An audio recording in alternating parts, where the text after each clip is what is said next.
जय श्री कृष्णा। उम्मीद करती हूँ आप सब अच्छे होंगे। एक बार फिर से स्वागत है आपका अपने चैनल में। उम्मीद करती हूँ इससे पहले का अध्याय आपने ज़रूर सुना होगा। अगर नहीं सुना है तो प्लीज़ जाकर सुन लीजिए।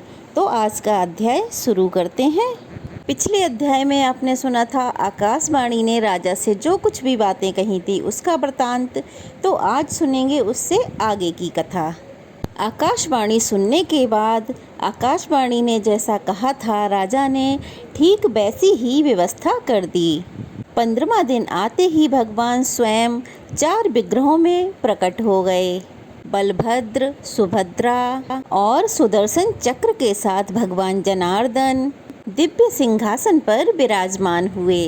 भगवान के 4 दिव्य रूप संपन्न हो जाने पर संपूर्ण विश्व के कल्याण के लिए पुनः आकाशवाणी हुई कि राजन इन चारों प्रतिमाओं को वस्त्रों से भली भांति ढककर इन्हें इनके अपने अपने स्वाभाविक रंग की प्राप्ति कराओ। भगवान जनार्दन नील मेघ के समान श्याम वर्ण धारण करें। भगवान बलभद्र पंख और चंद्रमा के समान गौर वर्ण से विराजमान हो। सुदर्शन चक्र का रंग लाल होना चाहिए और सुभद्रा देवी कुमकुम के समान अर्ण वर्ण की मतलब कि लाल रंग की होनी चाहिए। इन विग्रहों पर पहले का रंग आदि संस्कार छूटने पर हर वर्ष नूतन संस्कार कराना चाहिए। केवल दिव्य वल्कल का लेप रहने देना चाहिए। यदि कोई प्रमादवश इस लेप को दूर करेगा तो राज्य में अकाल और महामारी फैलेगी। राजन, तुम्हें भी कभी नग्न रूप में इन मूर्तियों का दर्शन नहीं करना चाहिए। अगर मनुष्य भी नग्न रूप में इन्हें देखेंगे तो उनके लिए यह भय उपस्थित करेंगे। नाना प्रकार के लेप से युक्त और नाना प्रकार के आभूषणों से युक्त मूर्तियों का ही दर्शन करना चाहिए। राजन, तुम्हारे ऊपर कृपा करके ही यह भगवान प्रकट हुए हैं और तुम्हारी ही कृपा से वे सब जीवों को धर्म, अर्थ, काम और मोक्ष प्रदान करेंगे। नीलाचल पर कल्प वृक्ष के वायव्य कोण में 100 हाथ की दूरी पर और भगवान नरसिंह के उत्तर भाग में जो बहुत बड़ा मैदान है उसमें अत्यंत सुंदर और 1000 हाथ ऊंचा मंदिर बनवाकर उसी में भगवान की स्थापना करो। पहले इस पर्वत पर प्रतिदिन जो भगवान नील माधव का पूजन करता था वह विश्वावसु नाम वाला सवर अर्थात भील वैष्णवों में श्रेष्ठ है। उसके साथ तुम्हारे पुरोहित की मित्रता हो चुकी है। इन्हीं दोनों की संतति को भावी उत्सवों में भगवान के विग्रह पर लेप और संस्कार करने के कार्य में लगाया जाए। ऐसा कहकर वह दिव्य आकाशवाणी मौन हो गई। उसका उपदेश सुनकर राजा ने प्रसन्नता पूर्वक उसका पालन किया। जब बलराम, श्री कृष्ण, सुभद्रा सुदर्शन चक्र पर आकाशवाणी के कहे अनुसार लेप आदि सभी संस्कार हो गए तब उनकी आकृति बड़ी ही सुंदर हो गई। उसके बाद राजा ने महावेदी का पर्दा खुलवा दिया। फिर सबने रत्न सिंहासन पर विराजमान भगवान की झांकी की। वस्त्र और अलंकारों सहित उन भगवत विग्रहों का दर्शन करके राजा इंद्रद्युम्न आनंद के समुद्र में डूब गए और नेत्रों को कुछ कुछ बंद किए प्रेम के आंसू बहाते हुए हाथ जोड़कर खंभे के समान खड़े रहे। तब नारद जी ने राजा से कहा, हे राजन, कमल के समान नेत्रों वाले इन भगवान जगन्नाथ का दर्शन करो। ये भक्तों पर अनुग्रह करने के लिए संपूर्ण ज्ञान के निधि हैं। ही श्री हरि को देखने के लिए योगी लोग मन को संयम में रखकर सदा प्रयत्न करते रहते हैं। वे ही भगवान विष्णु आज काष्ठमय शरीर में स्थित होकर तुम पर अनुग्रह करने के लिए प्रत्यक्ष हुए हैं। इन करुणा सागर भगवान की स्तुति करो। नारद जी के द्वारा इस प्रकार सचेत किए जाने पर इंद्रद्युम्न ने करुणामय जगन्नाथ की स्तुति की। हे दया सागर मुरारे, कहाँ तो ब्रह्मा, रुद्र, इंद्र के मुकुटों में मग्न हुए आपके निर्मल युगल चरण और कहाँ मल, मूत्र, रक्त, मांस और हड्डियों से बना और चमड़े से ढका मेरा ये अधम शरीर। हे भगवान, इस असार संसार में भटकते रहने के कारण मैं श्रम से व्याकुल हूँ। भला आपको मैं कैसे जानूं? देव, मैंने अपने कर्मों द्वारा सुख भोगने के लिए जिन विषय भोगों का संग्रह किया, वे ही परिणाम में मेरे लिए दुख रूप हो गए। इसलिए मेरे समान दुखी दूसरा कोई नहीं है।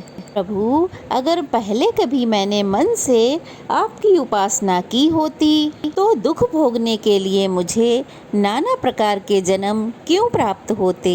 मुरारे, क्या आपके चरणार बिंदु से दूर रहने का ही ये फल नहीं है? संपूर्ण पृथ्वी के धन से भरा हुआ मेरा खजाना, सेना, मन के अनुकूल सैकड़ों स्त्रियां और निष्कंटक राज्य, यह सब कुछ आपके तत्व ज्ञान से शून्य पशु के समान मुझ अधम के लिए बड़ा भारी हो रहा है।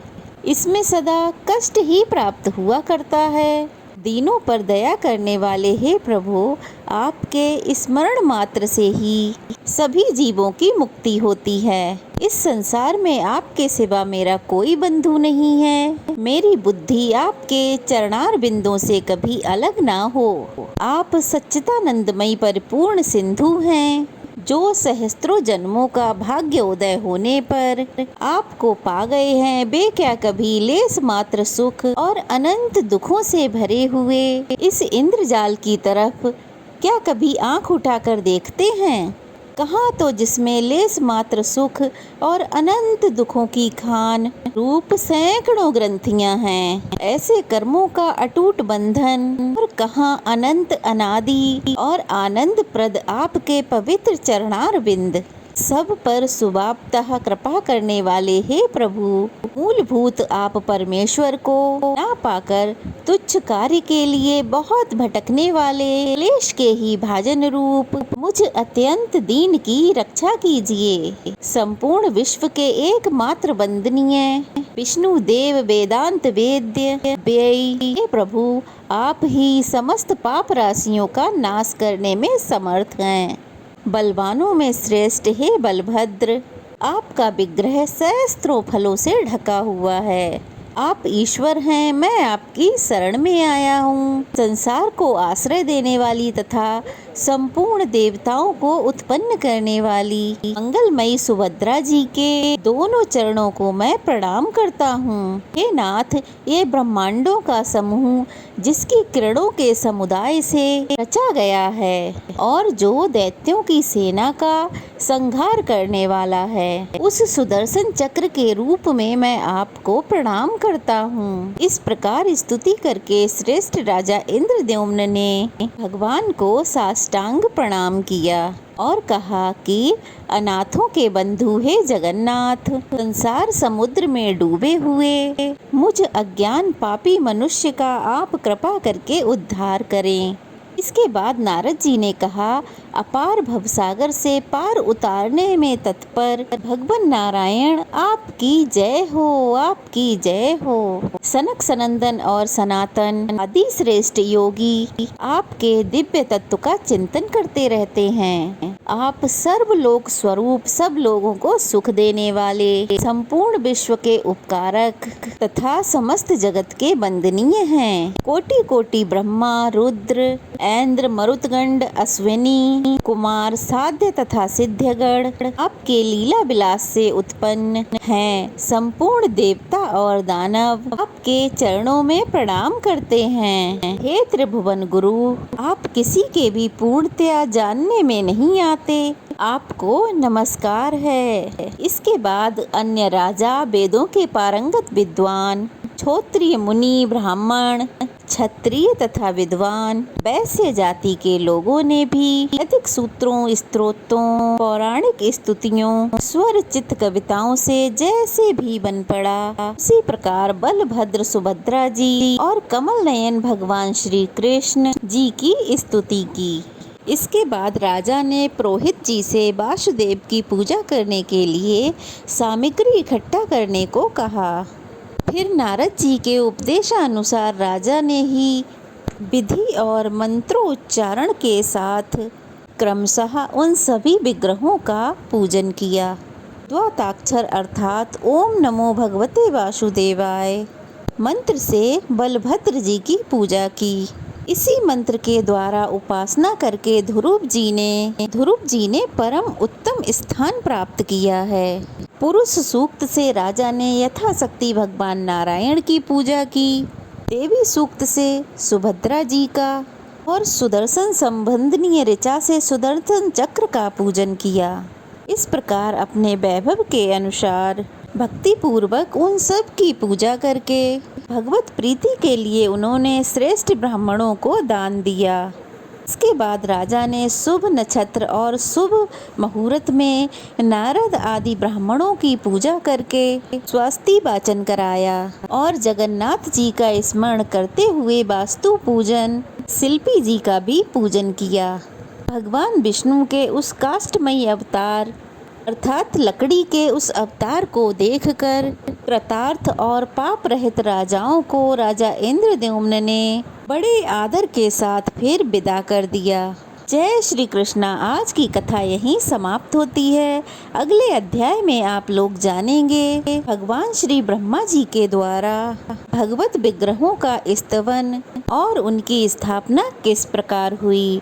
तो अगर इससे पीछे का अध्याय नहीं सुना है तो प्लीज़ चैनल पे जाकर अवश्य सुनिएगा और आगे का अध्याय आपको कल सुनने को मिलेगा। तो आज की कथा यहीं समाप्त करते हैं। जय श्री कृष्णा। अगर नए हैं तो प्लीज़ चैनल को सब्सक्राइब कीजिए, वीडियो को लाइक कीजिए और शेयर कीजिए।